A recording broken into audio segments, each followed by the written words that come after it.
这个课中啊，你上这个课还在学校待吗？对，放在之前上的，没错的。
你不要自助，这是重点。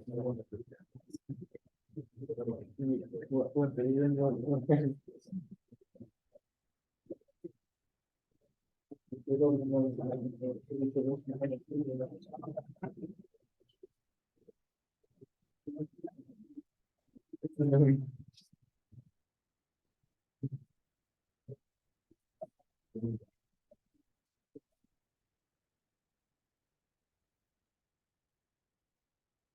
哎，这啥？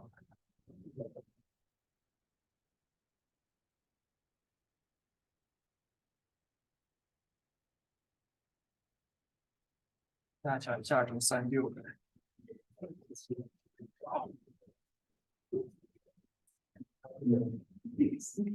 下周，下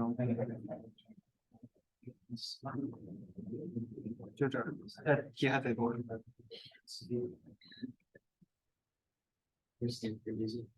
那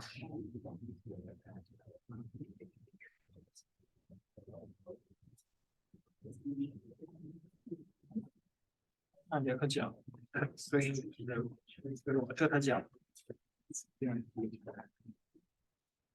下答案证明题的话可以参考，看懂你曾经写的。我们不同的题里面，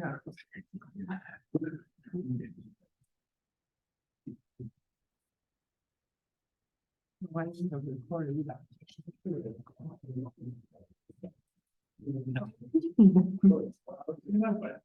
为什么你呢？对。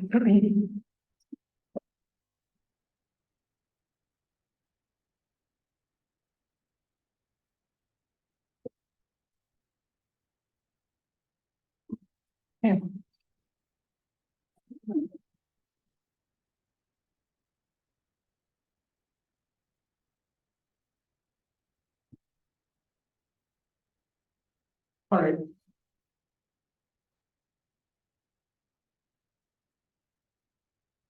Okay. Is the audio working online? Can someone just quickly text me if the audio is working online?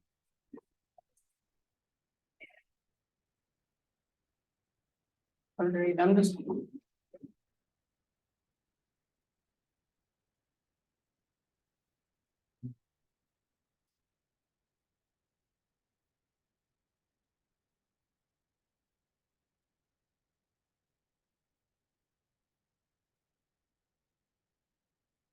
All right, everyone, welcome to Geometry of Data.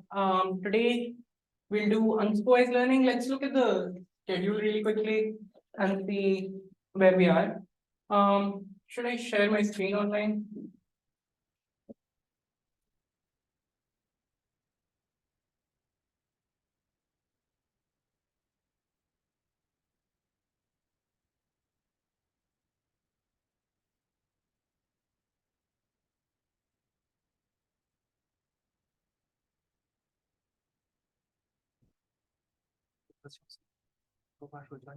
Okay, yeah, so here is where we are in the schedule today's Fischer information metrics and Gaussians.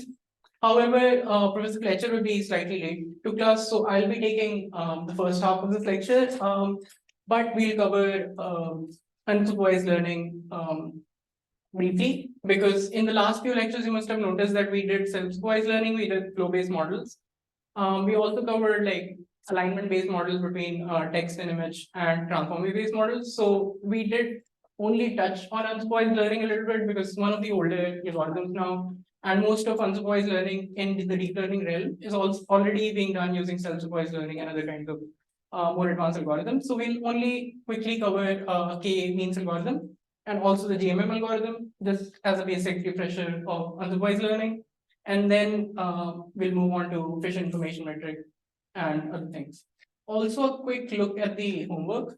So in this homework, notice that there are 3 questions, but you only have to do like 2 of them. So, and one of them is slightly more applied, and the other 2 are a little bit more theoretical. So you can choose which one you want to do. Just quickly, the first question is about image text image retrieval. You'll be using clip model that we studied about in the last few lectures to sort of try and come up with some text prompts and then use those text prompts to query images from like a given data set. And the steps are all there in the homework, and I feel like it would be interesting for you to learn about how to apply these things that we're learning specifically for a given problem. And then you can use ideas from here and things like this in your final project as well, which, yeah, it should be helpful. The other 2 questions are about, the second question is also something that you can get started on already because we have already covered the material required for question 2, more or less. And question 3 is what we'll be covering in the next few lectures. So yeah, so you can already get started with the first and the second question, and yeah, take it from there. Yeah. So if we do 3 of them, will that be extra credits? Well, we haven't decided on extra credit if you do all 3, but let's see how many students are willing to do 3 questions. And this one is due just before Thanksgiving, so yeah, hopefully you get it done in time and then enjoy your break. All right. Okay, so let's continue with the lecture today. Let's first look at K-means algorithm, and then we'll look at GMM, and then I'll pass off the lecture with Fischer to do Fischer information. How do I turn off this display?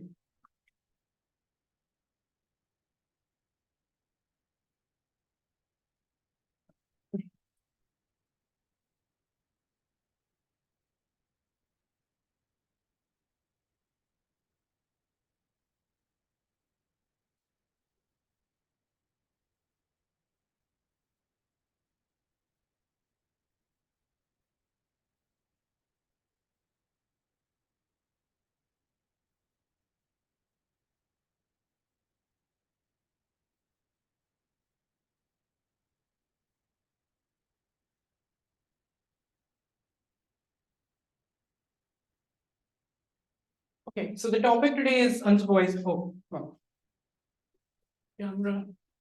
Yeah. All right. So the topic today is unsupervised learning. What do we understand by unsupervised learning? Let's just sort of do an overview first. So if you have like a bunch of data, but you don't have really any label for the data, but you still want to learn some structure or still want to categorize them into a certain bucket, or try to find out which of these data points are more similar to each other rather than more dissimilar. So things like that, if you can intrinsically learn from the structure of the data itself, that is mostly unsupervised learning. We already discussed that self-supervised learning is also a form of this, where you are trying to learn some intrinsic structure without having some labels or an additional information about the image. But in unsupervised learning was even before self-supervised learning was started becoming popular. These algorithms are way more general and work with any kind of data and mostly geared towards like more numerical and tabular data as opposed to images and text, which we can sort of process now. So we'll also look at how to use these algorithms like KMM k-means algorithm and also the GMM algorithm with vector embeddings that we have these days from the clip model or from any other model that you can think of. All right. So the first problem in unsupervised learning that we look at is clustering. And clustering is just, as the name suggests, is that if you have a bunch of data across, let's say, two attributes, attribute one and attribute two, assuming that these two attributes are something that you care about. So for example, if you are running a factory, let's say, and there's like a bunch of products that you're making, so you can measure the two attributes that you care about those projects or the quality of those products. For example, maybe if it's like industrial material, you can do tensile strength and heat capacity or anything that you sort of care about. The data will then you'll see that will lie in like small buckets where you can already see that there is some intrinsic structure that you can try and figure out here. Like you can see that these objects are sort of clustered together and these dots are also clustered together. So things like this, where you're trying to cluster things together into different buckets, with the assumption that everything in the same cluster is more similar to each other than things in different clusters. So that is what a general clustering algorithm does. To do this, there are different methods. The simplest method is the k-means algorithm, where we'll see what the algorithm is. But yeah, so this is essentially what we're trying to do when we're trying to cluster things together. We never know how many clusters will be forming. So we have to use sort of a hyperparameter to identify the number of clusters. You try to fit one, and then you try to fit two, then you try to fit three, and see what the best fit is. Like if you are able to fit the data very well with two clusters, that's what you sort of go ahead with. So K is the number of clusters in these problems is a hyperparameter that the user or us, we have to sort of decide based on what the problem is and what kind of data we're looking at and how many clusters we want. Right. So let's look at the k-means algorithm.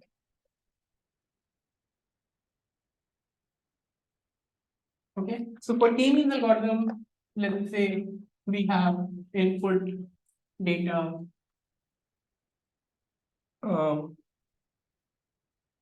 which is a set of points x1, x2, and points. And we also set a value of k, right? So based on our understanding of what the problem is and how many clusters we want, we set a value of k, which is the number of clusters that we want from this data, right? Step 2 is then to place centroids of clusters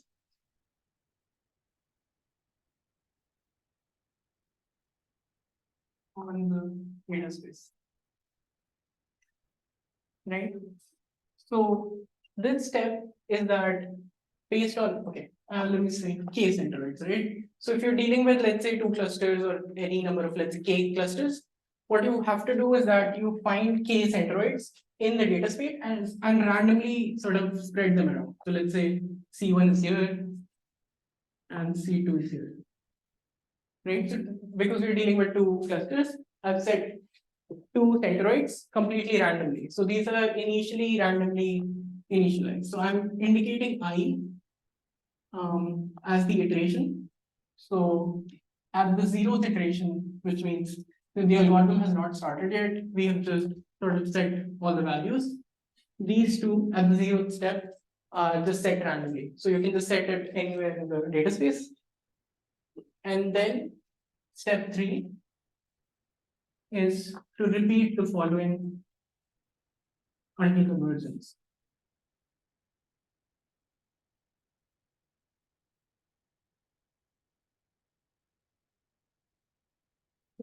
Right? And what do you have to repeat? So for each point I,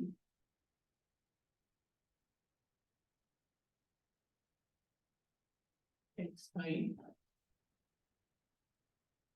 you find the nearest centroid.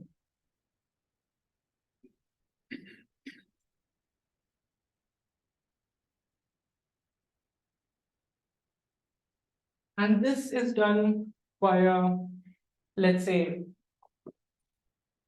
CJ is the closest point that you find. And this is done via minimizing a certain distance between the point xi and each of the centroids, right? So you are minimizing this over j, and based on that, you find out which cluster is sort of closest to the point, right? And you do this for each centroid and find out which one is the closest. So argmin is operating over all the centroids, and you're trying to find out the index of the centroid which is closer to each point, right? So for each point xi, you find out the centroid that it's closest to. Okay, and then step 2, very simply, is to assign the point xi to the cluster Cj. Right, so you just find for this point, for every point in the data, you find the distance with both of the centroids, and then find out the minimum distance. For example, for this point, this distance is smaller than this distance, so this point gets assigned to the C1 cluster. Right, so you do that for all of the points, and then what you'll see is that this C2 cluster will have points which are closer to it, and the C1 cluster will have all the points that are closer to that point, right? So that way, you already have like a sense of two clusters where even if the centroids were randomly initialized, you still have like two different clusters where the points are closer to one cluster as opposed to the other cluster. Even though the centroids are not very informative yet because it's been set randomly, we are able to partition the data into two clusters. Right. So now, how do we sort of make these centroids better so that these clusters move around and find their optimal location in the data space so that they are able to sort of cover most of the data points and not leave out any anomalies or any points that are mostly like outliers to this cluster system. So for that, now, yeah, so for each point you have to do this, and then for each cluster between J1 and K, you assign the centroid, the new centroid, as the mean of all points in cluster J.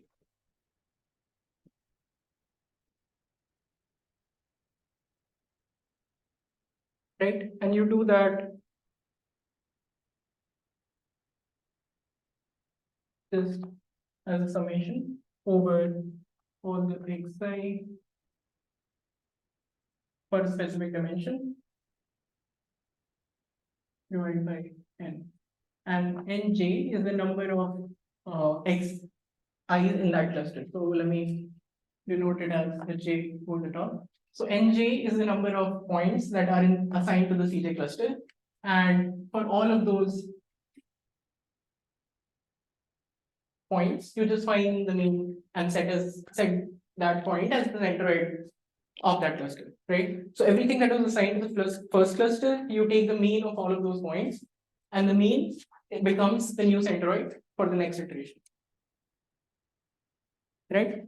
And then you keep repeating this algorithm until convergence. And by convergence here, we mean that the cluster centroid should stop changing. Like the cluster assignments should not change anymore. Because after every step, you will see that the Cj from like, let's say step 0, so C1, like for example, the first centroid 0 to C1 after the first iteration will have some movement. Like there will be a distance that this centroid will move after the first step.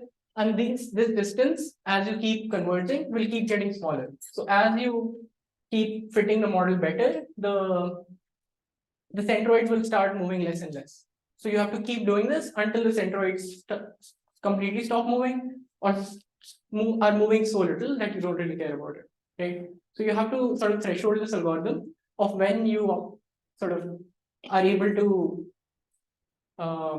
assess that the fit is appropriate, right? So you can do it based on what the data is and how you're able to do it.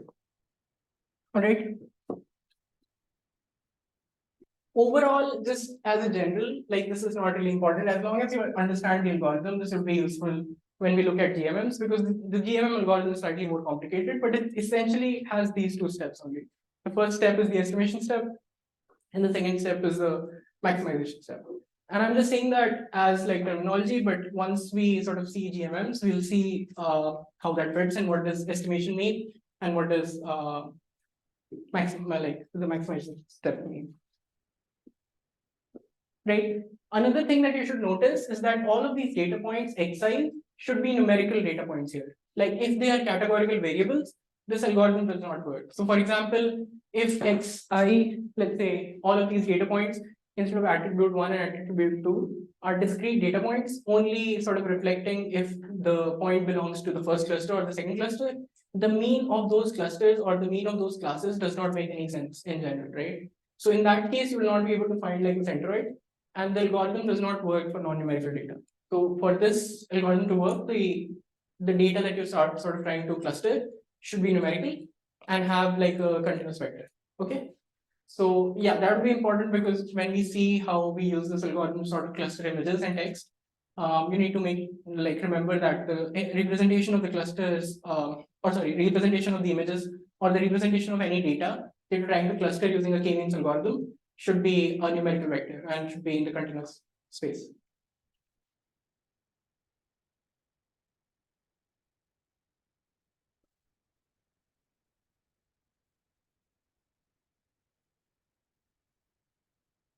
All right, so okay, so after this, before we look at the GMM algorithm, let's very quickly look at what density estimation means.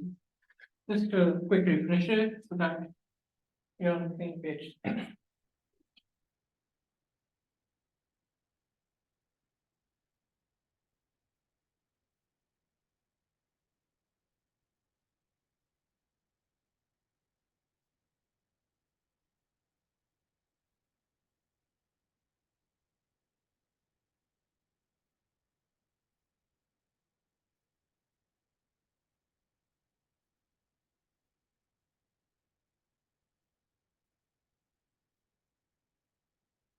So let's say you are given a set of points on the real line, and the points are distributed as such.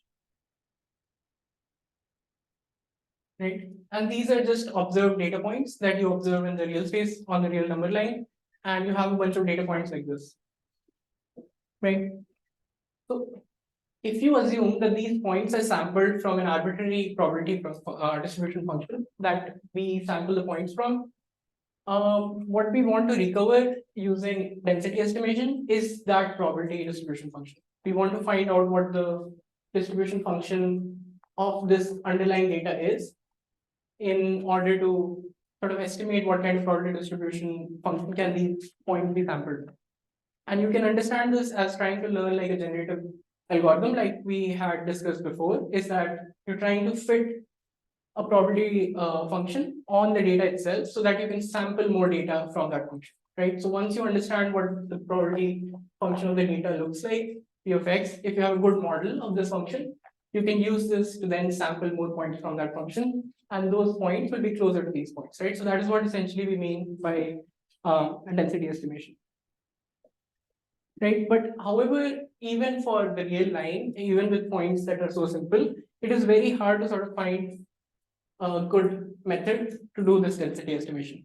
Because for example, if you find a Dirac delta function that is only gives you at the observed point and it's zero otherwise, keeps giving you p at all of the observed points, is also a valid fit to this observed data, right? Because you are sampling exactly what the data is, but this does not guarantee that this is the underlying distribution function that this data is sampled from. The underlying distribution could still be like a mixture of two, let's say 3 Gaussian functions, which also give you this kind of data. So there is no right solution to directly estimate the density function only from the data point without it being slightly ambiguous in the sense that there are different functions, that there are different probability distribution functions which give you similar kind of likelihood for all these data points, but you still have to sort of tune a most expressive density function for us to be able to sample realistic data,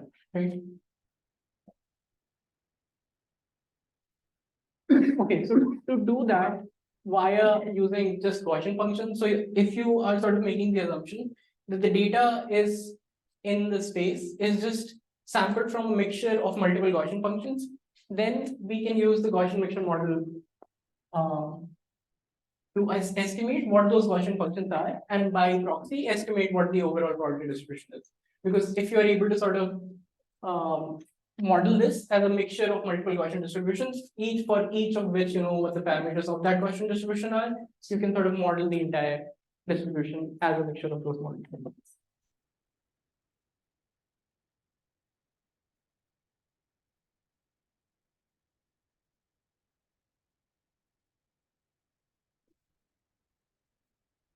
Okay, so the hypothesis is that you have a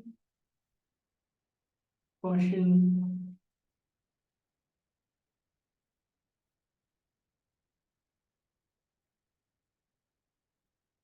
distributions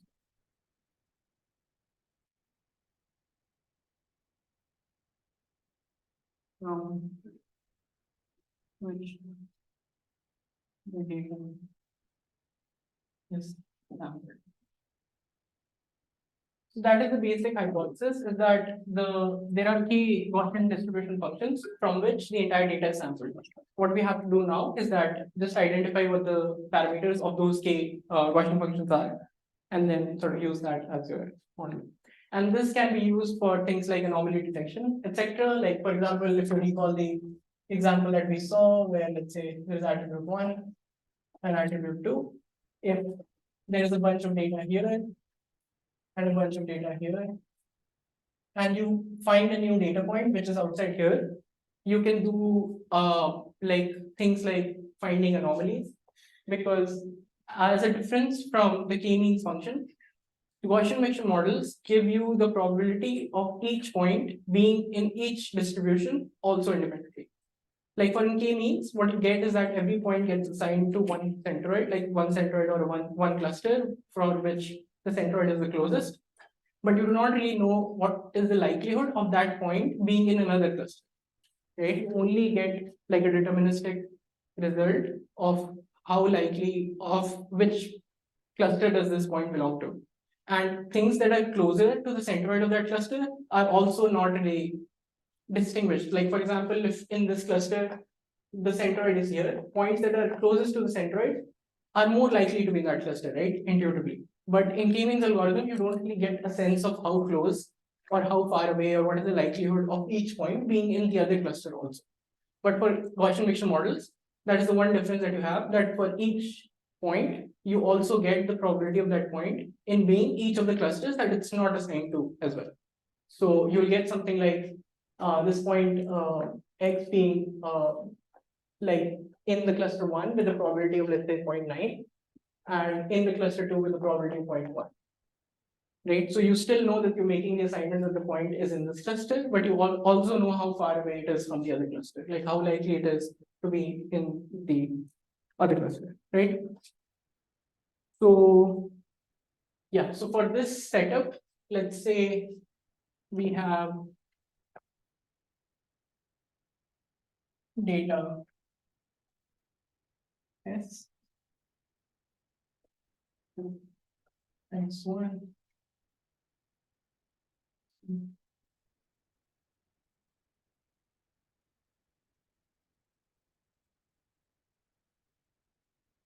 and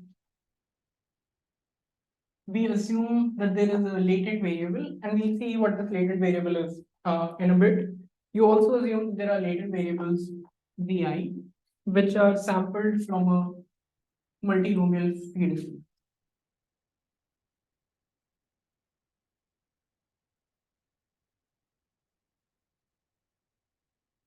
Okay, and because these p are the probabilities.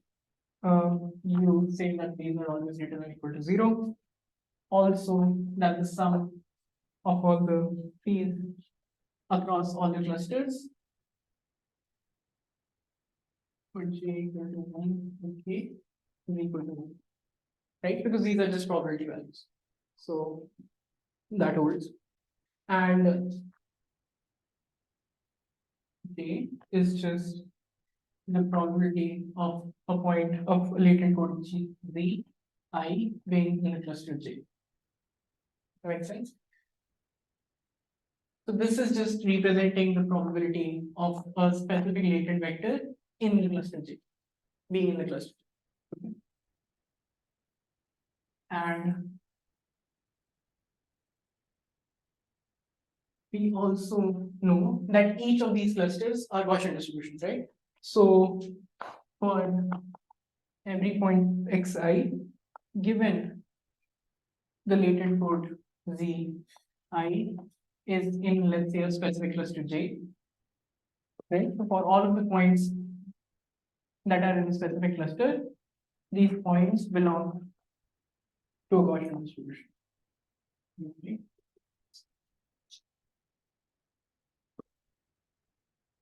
That makes sense? The setup makes sense, right? Any questions?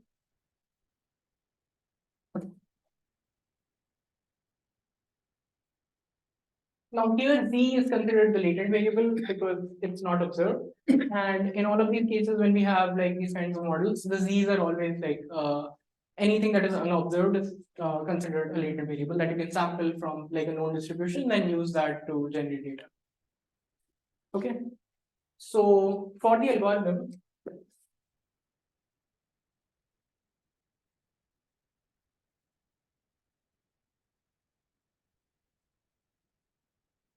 the objective is to maximize the log likelihood of x given these probabilities p, the means mu, and this thing. Right. So this is what we want to like maximize for the given data set. Right. This is just a log likelihood maximization, and this, like, we sort of assume that this is the loss function L, which sort of optimizes mu, sigma, and phi. Right. And if you try to simplify this a little bit, what you do is, let's say you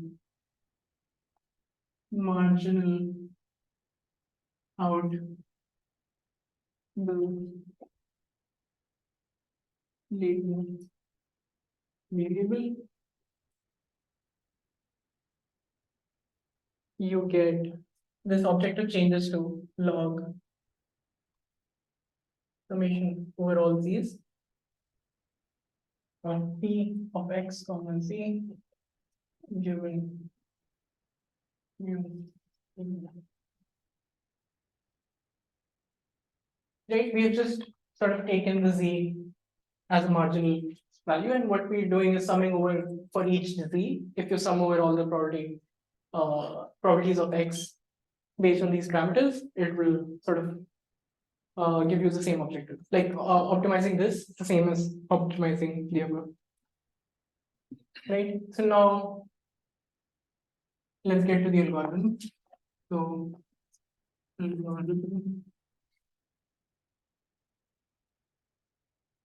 there are two steps. As I said, the E step and the M step. But before that, the first thing that you have to do is you initialize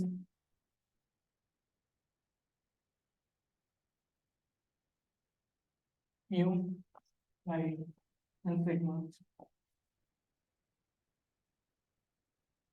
Like we chose the centroids in the T-means algorithm, here also you sort of pick some Gaussian distributions randomly. And by picking Gaussian distributions randomly, I mean that you just assume that these parameters that belong to those Gaussian distributions are randomly sampled. So you just sample these values, you find out some random Gaussian distributions in your data space, and then you do the E step. An EM step, as you all must have seen before and also slightly aware of, is that the expectation maximization algorithm is an optimization algorithm that is used to optimize, like find models when some of the data is missing in your analysis. Like if there is some latent variable that is not observed, you need to use like an expectation maximization step, because in those cases, the direct closed form solution of optimizing on this log likelihood is not observed. So if there's no closed form solution, which happens when some of the data is missing or there's a missing variable, then you have to optimize this using an EM algorithm. And it's a very general algorithm. It works in all kinds of optimization problems. So the expectation step here is that, and you have to repeat these steps. So repeat until conversion, right? So exclamation step is where you calculate the log likelihood, right? And you do that, let's say you're computing W.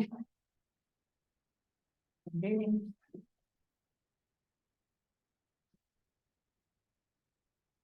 As P of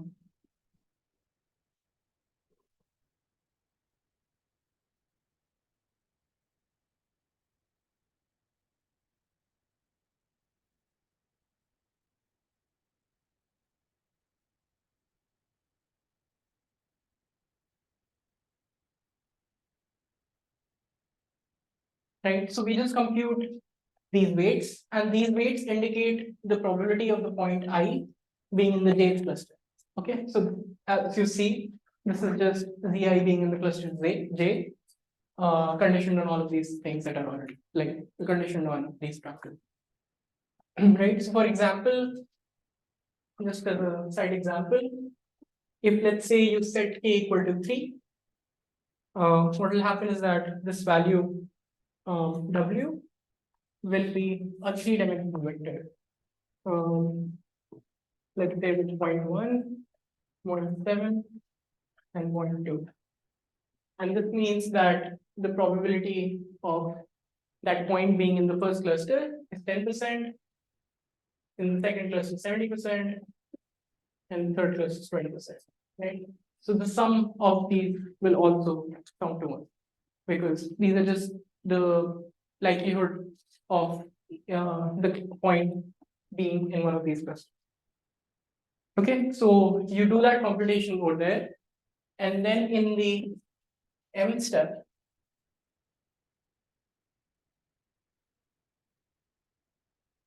you update all the parameters. Like in the k-means algorithm, in the second step, what we were doing was we were updating all the centroids of the clusters that we had designed. Here we'll be updating all the parameters of the Gaussian distribution that we had put on the data space. And by tuning the Gaussian distribution, I mean you sort of adjust their means and adjust their standard deviations, and sort of change the Gaussian distribution so that it fits the data better. And you repeat that until the Gaussian distribution stop moving, right? So the end step is to update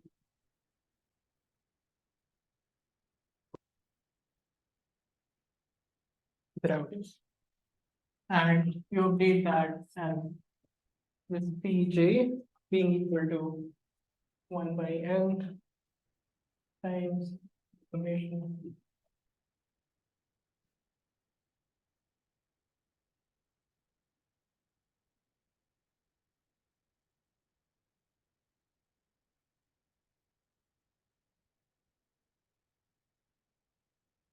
So the phi j for the jth cluster is just like mean of all the weights of all the points belonging to that cluster.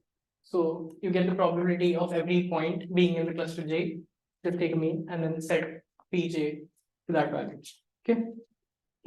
Mu j similarly which is the mean of the jth distribution, is this set as a summation I to n.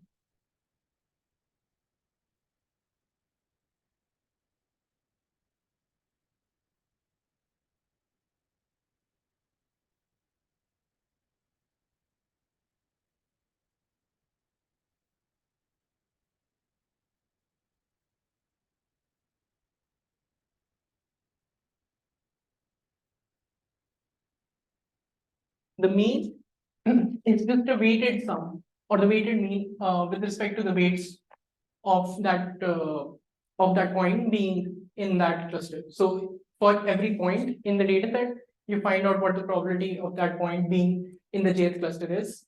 You sort of multiply that probability with the point itself, and you compute this to reset what the mean of that distribution is. Okay. Similarly, there's a longer formula for the standard deviation as well, which, I mean, if you look at it closely, it's not really very complicated. It's just recalculating the variable based on the new means. So it goes like this.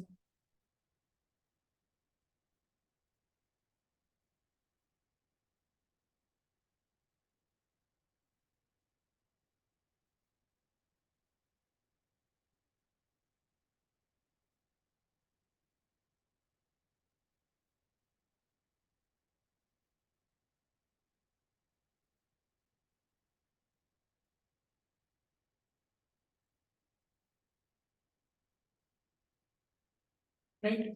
So in the M step, you just update all the parameters and then you repeat the step, M step, M step, M step until these parameters stop moving.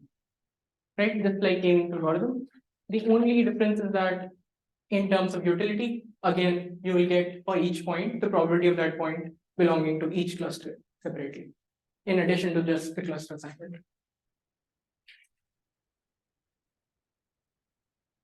All right. So why in the day and age where we have these complex CNN and RN transformer models, how do we use these algorithms to sort of use the vectors or the representations that we get from those models to, have some kind of like clustering analysis or something like that with images and text, right? Because images and text are not like, you can't really take direct mean of the images in the pixel space to find out the centroid of the mean, because what we want is that we want these clusters to represent some abstract concepts that are not directly represented in the pixel space. So if you find the mean of all the pixels, it would give you something that is not very informative, in the sense that it wouldn't give you the abstract representation that all of those images together represent. Whereas if you use like a more representative representation of a better representation of these images, then you can cluster them based on abstract concepts like what is there in the image, the content of the image, the color of the image, or like the semantic similarity as well as visual similarity between the images. So to do that, what you have to do is that, let's say, for example, you have a bunch of images, right? You have a large data set of just images, and you have no labels. You just have like a bunch of images, but there are no labels in them. But what you want is that you want to cluster these images based on the content of the image. Like based on if two images have dogs, they should be sort of clustered in the same cluster without having labels of which images are dogs and which images are cats. So you don't really have a trained algorithm to do that, but you still want to sort of randomly cluster these images based on the concept, right? So the first step in this is to extract useful image representations. And I mean useful representations in the sense that it should be useful for the task that you're trying to accomplish. Like, for example, if you're trying to sort of cluster images in a very abstract sense, the best representation to do that is from, like, let's say from clip model, because clip models are trained with image text alignment. So because the images, the information that the model is trying to extract from images is the most closest to the to the representation of the text that goes with the image, the information that you're extracting is what humans would extract from those images also, right? If you have an image and you're writing a caption for the image, and the model is able to extract all of the information from that image that sort of dictates what the caption is, that is the most abstract representation of the image that you can get, right? Because it's independent of any classes, it's independent of what is there in the image, it's just the abstract representation of what the content of the image is, based on what people write with that image. So for example, if there's an image and it says an image of a cute dog, the model sort of already understands the concept of a dog through other classification models. But for it to be a cute dog or things like which are more abstract and more complex, it can only be done via language supervision. So if you have a large amount of data set where these are humanly annotated with the information that humans are able to extract from these images, those representations are the most informative in the sense of extracting useful representation, like useful information from the image. So for example, you take the image and then you pass it through a CNN model. Let's say this is the clip image encoded, and you get a bunch of representation C, right? And then you perform k-means clustering of these Cs, right? So that would give you an abstract clustering of these images based on the content of the image. Okay. Now let's say you want to only cluster these images based on what they look like the visual content of the image. Like nothing that you extract from the image or infer from the image should be taken into account when clustering these images. Only that yellow images go together, black images go together, things that look similar, only visually similar should go together, right? So in that case, what you can do is that you have an image reconstruction based model like an autoencoder, where you have a CNN that takes the image, converts it into a Z vector, and another CNN that is able to reconstruct the image back. So X prime, so X, right? So this is an autoencoder type compression based image representation. So this representation, as you can understand, will only encode the visual properties of the image, like what it looks like, because it's only reconstructing the image. It's not really learning anything other than the visual properties of the image. This will cluster the images based on which images look similar and which images sort of go together visually, right? And like for the clip model, let me sort of draw it slightly better. So if you have text here, and you are encoding that with C, P, and you have like a alignment over here, then these will sort of cluster images more in like an abstract semantic cluster, right? Whereas in this case, it will only be visual, right? Now, there's another form that I'll sort of just demonstrate as an example, is that you have a classification model. Imagine that you have a classification model which takes in biopsy images and predicts if that person has cancer, like something like that, like any tumor detection model or a disease detection model out of medical images. So let's say you have the image X, pass it through the CNN, get a representation Z, pass it through an MLP, and get a disease diagnosis. Or just any class.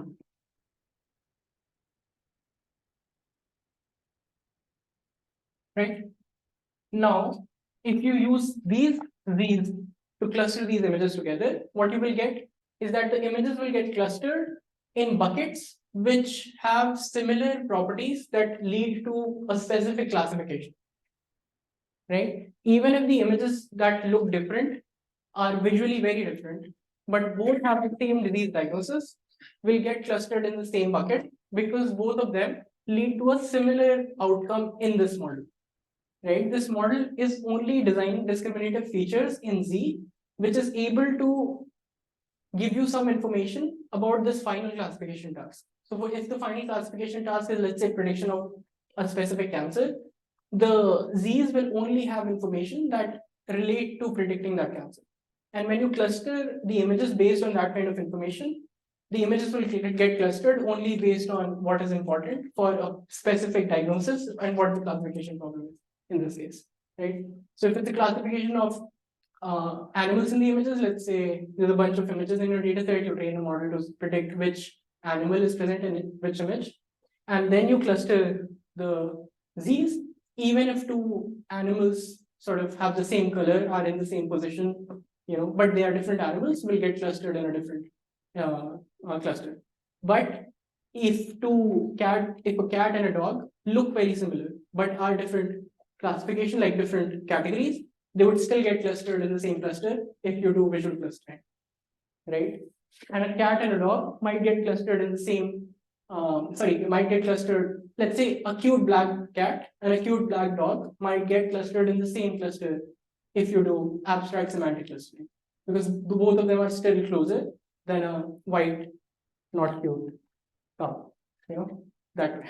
So there are more abstract senses in which you can do clustering if you do text supervision, whereas in classification problems, you do clustering based on what the classification task is, right?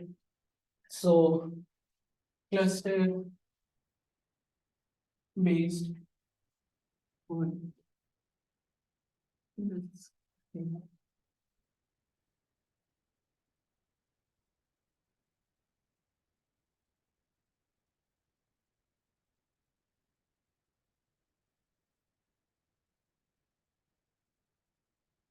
All right. So this makes sense, right? Because any questions? Yeah. Both are using CNN models. So how is that Z different from this Z? Correct. So the CNN models are just a general sort of.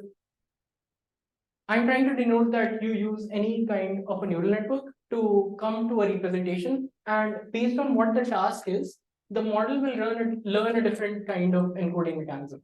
So for example, if the task is reconstruction, this CNN will perform very differently from a different CNN which is trained on a classification task. Because these are just feature extracting mechanisms. You can use any parameterized model. I just denoted CNN because it's an image, but you can use any f of theta model to get these representations, and irrespective of what the data is or what model you choose, these f thetas will learn representations based on what the task is and what it is trained on. So it's only trained to sort of identify the features that you sort of train it on. So if you train it on a classification task, the same CNN model will function very differently if you train the same CNN model for, let's say, a reconstruction task, right? Any other questions? So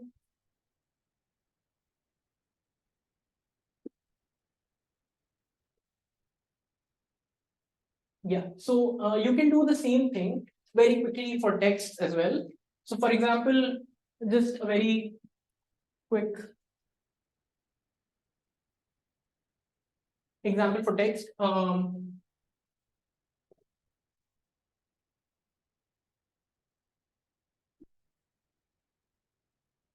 Let's say you want to do like a sentence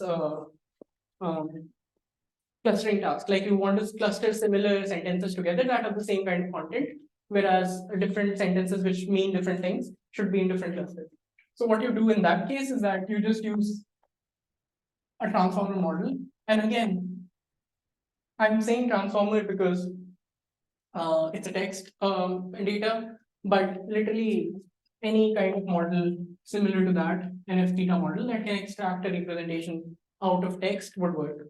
So here, I just want to demonstrate it for, let's say, because if you want to use it in your project, transformer models are the ones that are very working these days. So if you want to, let's say, do something like text classification or text clustering or some sentiment analysis, this is how you do it. So you embed tokens x1, x2, x3, pass it to the transformer will predict x2. So the transformer takes in x1, predicts x2, then takes x1, x2, and then predicts x3. And all of these transformers also have like a CLS token, which is a classification token, right? Which is the last token on the decoder of the model, right? And this token essentially sort of represents the entire sentence together.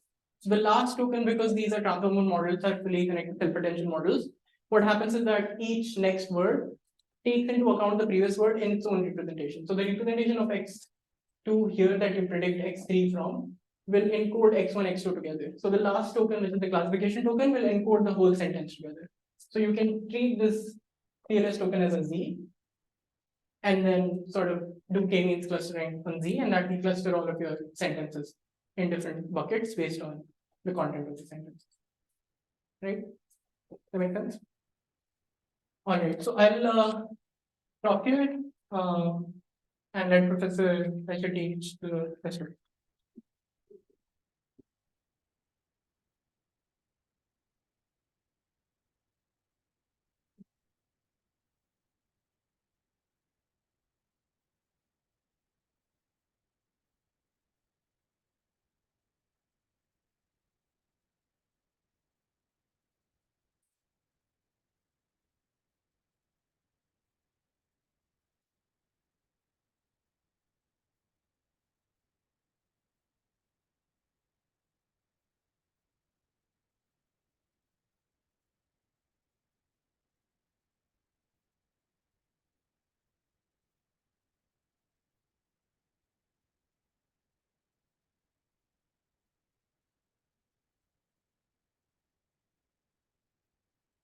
All right,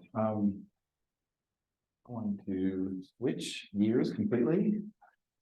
What Mon's been talking about, although it is related. We'll see. So we're going to actually switch gears completely from the topics we've been doing so far in class. We're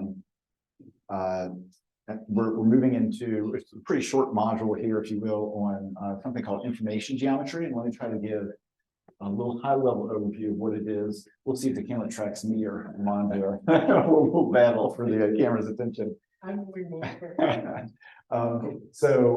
Let's just take a little tour through what we've learned so far in the class. We've done what I call known manifold analysis, if you will. Here we had things like spheres. We know the manifold.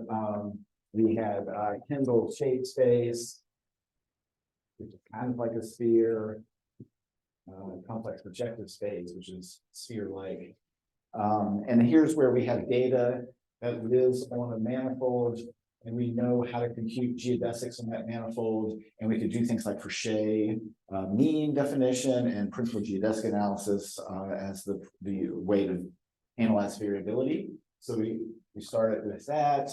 The next thing we did was we don't know the manifold. Our data lives on a manifold that is somehow embedded in Euclidean space, like the image space, if you will. So this was manifold learning.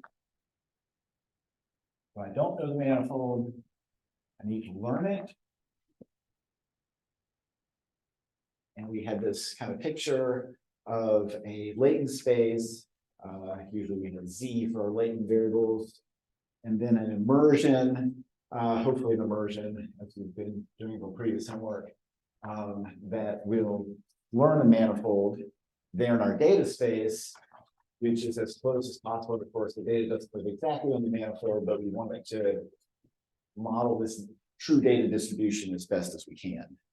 And this is the kind of thing where we saw like these Euclidean dimensions that you have down here. We can use a coordinate chart, so they map up to nonlinear dimensions up here, and you can move around in the latent representation of your data to kind of change, hopefully, some features that are where you are in the data distribution. And manifold learning was like old school, was like isomap and locally linear embeddings, and then in the more modern world of deep learning, these learned manifolds are from generative models or autoencoder style models of VAEs, things like this. So you can encode your data into a latent representation, and you can decode it back out to your for visual data representation. Okay, so this is where the manifolds have been arising in our kind of topic so far is known manifolds and manifold learning. I would toss a lot of the stuff that Amon's been talking about in the manifold learning category, in the sense that your data, for instance, he talked about like the hyperbolic embedding, hyperbolic geometry embeddings, things like that. Things like contrastive learning, having a metric on the data representation, if you will. So these are all kind of manifold concepts that your data lives on a manifold. And I don't know the manifold exactly, or I want to model it somehow with some kind of nonlinear embedding. That's kind of, I would lump that in here, although it's somewhat separate from that. Now for information geometry, it's a different frame of using manifolds, because we've been here. So we're starting this idea of information geometry. And now the geometry is not in our data space, or data is not the thing living on a manifold, although it might be. We're now thinking of the parameters of some model living on a manifold. So let me explain. Here, I think it's pretty clear. We're talking about data, it's living on this manifold. Let's consider a few examples. So let's say, going back to just basic probability, you have a random variable X, and it is distributed with some model. So let's talk about the simplest kind of random variable, a Bernoulli random variable. You have 0 or 1, heads or tails, and you have, so Bernoulli distribution has one parameter theta, the probability, right, from 0 to 1, what's the probability of a 1 versus a 0? What's probability of getting a heads versus a tails? And so this is the probability distribution with one parameter. That parameter lives on the interval 0 to 1. We typically think, okay, I've got interval 0 to 1. It's just a linear interval, right? So there's no interesting geometry there. But information geometry says we'll turn that parameter space, that interval, into a manifold and put a nonlinear metric on it. And now this parameter theta lives on a manifold. Okay, so this is the very simplest example, and we'll actually do this. We'll do the calculation to see what that metric looks like. And that's the very simplest example of information geometry. I'll just give a couple more examples. Let's say we have a random variable that is Gaussian or normal distributed with a particular mean mu and a particular variance sigma squared. This is homework problem number 2 on the current homework that just was released. And so this is just scalar, just in R1 Gaussian. You could also do multivariate Gaussian is also possible, but just for scalar Gaussian, use a number, sigma square is a number. Let me make one here to do this. So I can think of the mu is anywhere on the real line is a valid mean for the Gaussian distribution. Sigma squared has a constraint that it is greater than 0. Okay, so if I think of the parameter space for mu sigma squared, this is mu, and then let's say this is 0, 0 is here at the intersection of the axes. Now sigma squared has to be greater than 0. The upper half plane is my parameter space, and that is not including the sigma squared equals 0 line here so it's kind of dashed out, if you will, right? Okay, so the upper half plane, not including the bottom here, open upper half plane, if you will, is the space of valid parameters for a Gaussian. So pick a point here, and it corresponds to some Gaussian distribution at mu with the variance, the width of the Gaussian determinant sigma squared. Okay, so any point gives me a different Gaussian distribution, if you will. Okay, what we're going to see at the end of all this information geometry stuff, just kind of introducing it today and then going crunching through the numbers or the math on Tuesday, is that this space forms a very interesting Riemannian manifold if we put the appropriate metric on it. And the homework is to go through the calculations. We'll do the metric, what is the metric here in class on the board. And then in the homework, the goal is kind of like the one you do with the sphere where you have to do the Christoffel symbols and blah, blah, blah, but is to calculate the geodesic equations in this space. It turns out that this space is equal to the hyperbolic plane. It's a specific model of the hyperbolic plane called the Poincaré half plane. Poincaré half plane. And this is a specific model of the hyperbolic -1 curvature two-dimensional hyperbolic plane. It's the same geometry that Amon introduced, but his was for the hyperbolic embeddings, where you saw the hyperbolic cosine, hyperbolic sine coming in. Anyway, I'll give you kind of the punchline that if you do this problem, and again, you have a choice, you can avoid this problem if you don't like to do the geodesic calculations and prefer to do more of the applied stuff. But the punchline here is that geodesics you get look like circular arcs. They are, there is a cosine, hyperbolic cosine sine here. So the speed at which you travel, if you thought of it in the plane, Euclidean plane, would be exponentially slowing down as you get to the edge here. And they go on forever, for all time. So if you start and you keep going forever. And the reason is that as a Euclidean curve, it's slowing down. But remember, geodesics in a manifold are moving at constant speed. So under the metric of the Poincaré half plane, slowing down exponentially is constant speed. So it's kind of the way we draw it in Euclidean plane, it's really looks like it's exponentially slowing down there. So never get to the edge. This is like a horizon at infinity, if you will, and you never get there. Geodesics that there's also geodesics that just change the sigma squared. They're starting to point here and just go like lines going straight up and also down. And again, this moves at exponential speed. So as you go this way, you speed up exponentially. As you go this way, you think of exponential kind of going negatively. It slows down asymptotically as it approaches zero. So that's kind of the idea there as well.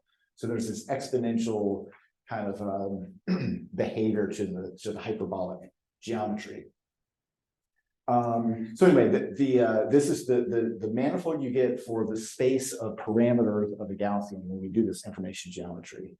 And then the last thing I'll mention is that we could have a random variable X, which we model through some very complicated, computationally speaking, model like a VAE. Okay, and that VAE has some parameters I'll just call theta. Now, theta is not a number like we had up here. Theta is a big, set of tensors, right, that are the weights of your encoder and decoder for the VAE. But the VAE is a probability model in the end of the day that does this thing over here, and it really is giving us a probabilistic model of our data distribution. And so, in a nutshell, it is like these, a probability model. Sorry, camera. Come back. It is a probability model of your data, and it has a set of parameters. We can put this information geometry metric on the theta here. It's a very high dimensional space. You have typically lots of weights, lots of parameters in your neural networks. And we can move around the space of possible models that model our data through this Riemannian metric. And then the homework problem number 3, you start to explore that really for classifiers, not for VAEs or generative models, but for classifiers and neural networks parameters. And here I'll just mention, we'll do the details next week, but I'll just mention there for, you know, models like this, there's a concept called the natural gradient. The natural gradient, basically, if you remember from a long time ago when we talked about Riemannian metrics are really necessary to define the gradient of a function. The gradient of a function is technically not defined if you don't have an inner product. It's only defined if you have an inner product. And if I change the inner product, the Riemannian metric, it changes the definition of the gradient vector of a function. And so the natural gradient is the gradient vector of a function in this information geometry metric. And you can do gradient descent using the natural gradient instead of a Euclidean gradient with a Euclidean metric. And long story short, I mean, give you kind of all the preview of what we're going to do. The natural gradient, it turns out, can converge faster if you do like minimize a loss function for a machine learning model with the natural gradient descent instead of Euclidean gradient descent. And we'll see a connection here to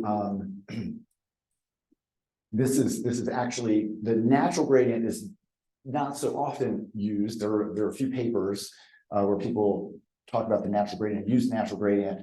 But if you're familiar with the atom optimizer, if you've ever done any deep learning optimization, you may have used obviously stochastic gradient descent, but the atom optimizer is very popular version of stochastic gradient descent. It is a approximation, which will kind of make this connection later on next week. It's an approximation to the natural gradient. It's really motivated from the concept of a natural gradient. And it as if you've ever used it, you know, has better conversion properties than using just a stochastic gradient with the usual Euclidean metric. In the homework, you're going to implement, if you do problem number 3, which you again have a choice, you're going to implement the actual natural gradient with the you know, not just the atom version, kind of quick and dirty version of it, but the actual natural gradient and compare it to the Euclidean gradient with a simple logistic regression, I think, classifier. Okay, so that's kind of the setup for this whole information geometry section for the next couple of lectures at least. Any questions about the overview for introduce maybe one concept here to get us started? Okay, so yeah, so the last 5 minutes, so the information geometry, again, our geometry is on the parameters of some statistical or probability model, statistical model, you could call it sometimes, or machine learning model, depending on what we're doing. And so what is the metric that we're talking about? What is the geometry in information geometry? And it is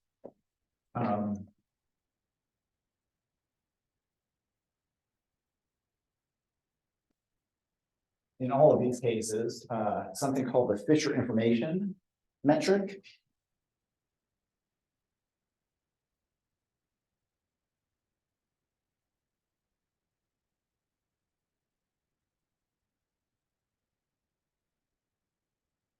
So the Fischer information is, I don't know that I'll have time to, well, let me just define it. We will,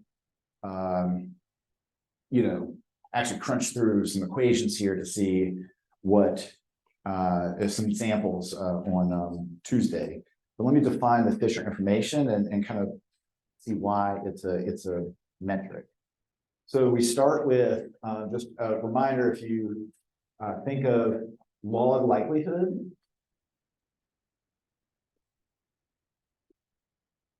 If I'm doing sort of fitting a model to data, I want to usually do the maximum log likelihood as your usual. If I have a likelihood, like a probability model, a log likelihood, I want to maximize that given some data. So what is the log likelihood? I'll write it as little l of theta. So again, this could be any of these models over here. So, theta could be mu sigma squared put together in a vector. It could be all the weights of a neural network, or it could be just the one probability in a Bernoulli distribution. So I can write down the log likelihood, right, as just the natural log of the probability density function, or if it's a discrete random variable, I can have the probability mass function. That's also okay. Of some data point x, and the with the specific parameter theta. And the idea here for the log likelihood is the data is fixed. You give me a sample of data, and I want to think of the log likelihood only as a function of theta. I can change theta is the point. So I'm trying to maximize log likelihood. If you negate log likelihood, you can call it a loss function. Say I'm minimizing loss. I'm minimizing the negative log likelihood. That comes up a lot in machine learning, like just your usual like cross entropy loss of a classifier. You can write as a negative log likelihood, and that's a loss function. So you just flip it. But in statistics, you maximize. You don't negate it, and you just maximize the log likelihood. So we'll do some examples of this on Tuesday, but just to set the stage here in the last minute now, what we're going to do to get a metric is we're going to first take the gradient of the log likelihood. So this is grad L. Just thinking of it as a function of theta here. So I'm taking a gradient with respect to theta, and this really is just a Euclidean gradient. Thinking theta is just a Euclidean vector, and I'm taking the Euclidean gradient. And now I'm going to take this thing, and now notice if I wanted to do maximum likelihood, I would just do gradient ascent. I would just compute this gradient with respect to theta and just start moving uphill till I get to the peak, and I've maximized log likelihood. So that would be the Euclidean gradient ascent to do learning of a model, maximum likelihood, or think of the negative log likelihood loss in machine learning. But what we're going to do instead is we're going to look at the Fischer information, I of theta. So this is the Fischer information. If I have a scalar, theta is just a number like in the Bernoulli example. It's going to be the variance of this this gradient is just a dd theta is just a derivative. It's going to be the variance of this derivative. Okay, and variance, you have to be very careful, is over the random variable. X is the random variable. If I change the random variable, I can take expectation, I can take variance over the distribution, X distribution. So this variance, I should maybe be clear, is a variance over X, the random variable. And this is a number, this derivative is a number I compute by taking derivative with respect to theta, but this thing also is, it has a random variable in there, just to be clear, is what we're doing variance over. Okay, and I'm out of time or overtime, really. So I'll stop there. The multivariate version of this, of course, is going to look like a covariance. We'll see of the gradient vector, and that's where we get a Riemannian metric. It's a positive definite symmetric matrix. And that positive definite symmetric matrix is, your Riemannian metric, and you've got a geometry, geodesics, and everything, and we'll see how that all works next week. Okay. Any quick questions from anybody? So it's kind of a setup. We'll start the details on Tuesday. All right. Thanks, everybody.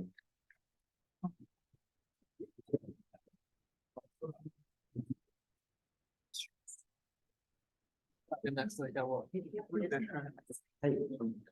yes, let me just quit the Zoom. 还要。Can I have it? 这会